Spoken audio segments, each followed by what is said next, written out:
Sherlock. Sherlock. Can you hear me? Come on, wake up.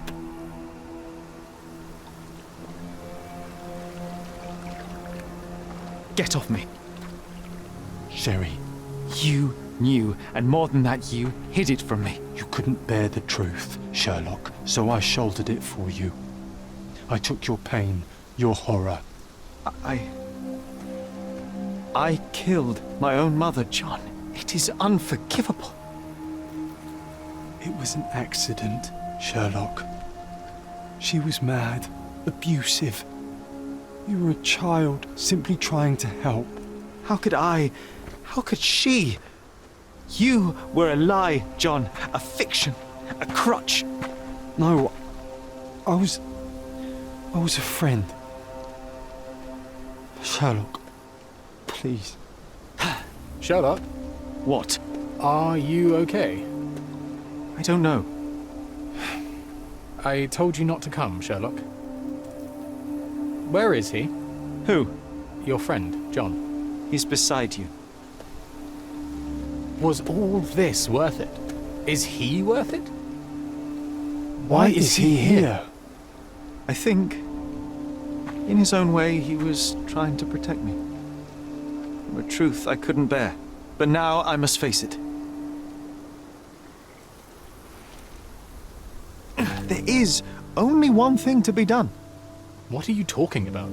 To expect adherence to the principles of truth and justice, but to fail to hold oneself likewise accountable, it would be hypocrisy. My mother died by my hand. I must turn myself into the authorities and face the consequences of my actions. The consequences of your actions? You were a child. She did this to you, not you unto her. You are throwing your life away in an act of moralistic vanity. Think of all you could accomplish for our nation. This is where we differ, Mycroft. To you, the ends justify the means. To me, the means have decided the end. The truth is the truth. Fine, Sherlock. Walk yourself into the police station and pray those men you oft embarrassed hold no grudges. If you're lucky, they'll simply exile you. If not, I'll see you in 20 years.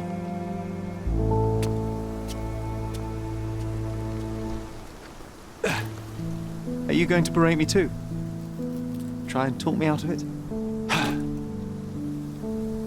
As I told my brother, if I cannot demonstrate the character I chastise others for lacking. Sherry, I think this is something you will have to do yourself. Myself? How do you mean? All I ever did, all I ever wanted, was to protect you from what happened. And now you tell me I was wrong to try, that it was ego or hypocrisy to show a young boy kindness. But it was just empathy, creativity, and love for one's self. So please, please, Sherlock, don't do it. Why can none of you see it? The truth is the truth. A murder is a murder. Tell me, John, why? Because you're breaking my heart. I know you've decided. I know. I just wish you hadn't. I'm sorry, John. All these years we spent together, all the time I took for granted. You'll always be a part of me.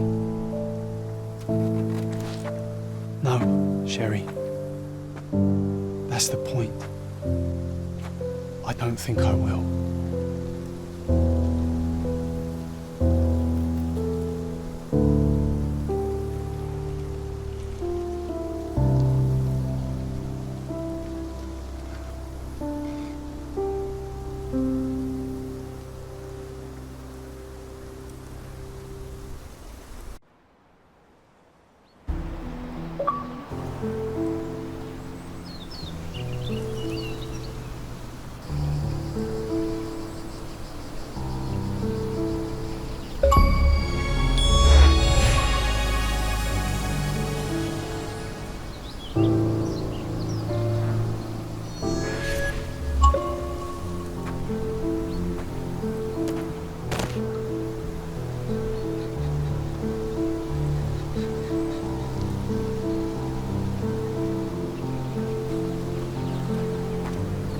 Why are you here?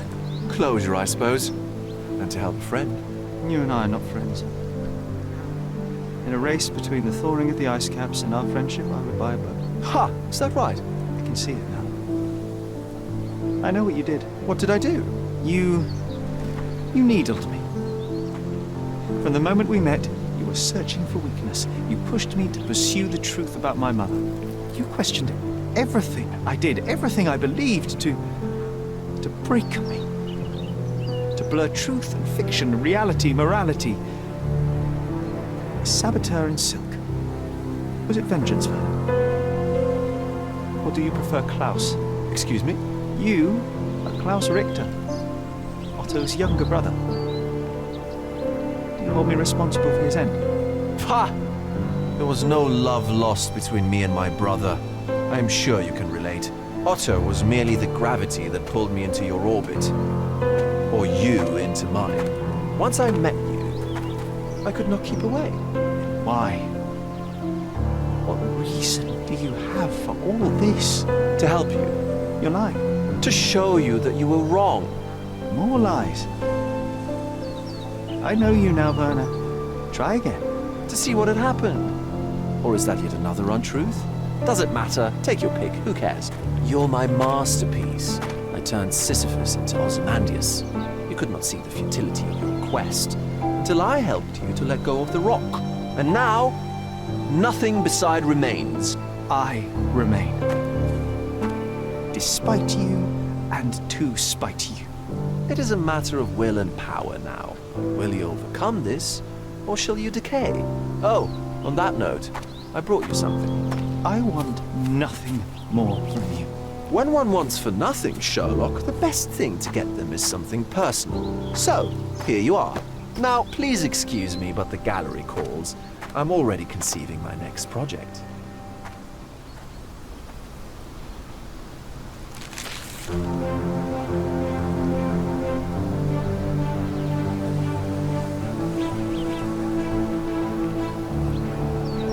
You really are beautiful.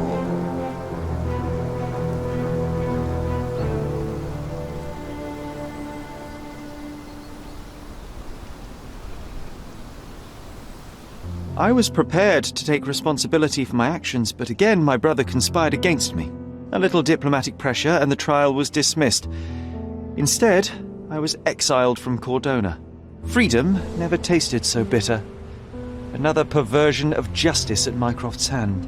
With no means, no home, and no purpose, I returned to London. I enrolled at Cambridge University, but few lectures held my interest. I prefer to spend time alone at the hospital laboratory, pursuing truths in chemical form. No one there questions my choices. I have begun to attract a desperate clientele, men that skulk after me, pleading for answers to their simple mysteries. At first, the distraction was unwelcome. Now, I find myself craving it, lest my mind drift back to the island, to Mother, to John. What was her life worth? How many adulterers and petty thieves will it take to make it right? Can anything?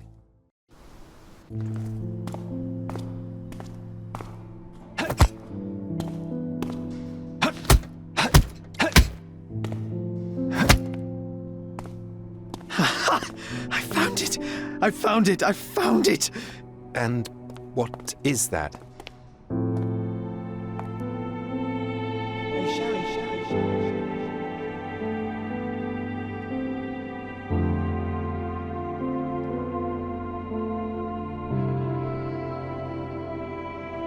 How far, bruises may be produced after death. How are you? You have been in Afghanistan, I perceive. How on earth did you know that? Never mind. The question now is about bruising. No doubt you see the significance of this discovery of mine. It is interesting, no doubt, but practically... Why, it is the most practical medico-legal discovery for years. Had we these data sooner, hundreds of men would have paid the penalty for their crimes. Cases oft hinge upon how a man died.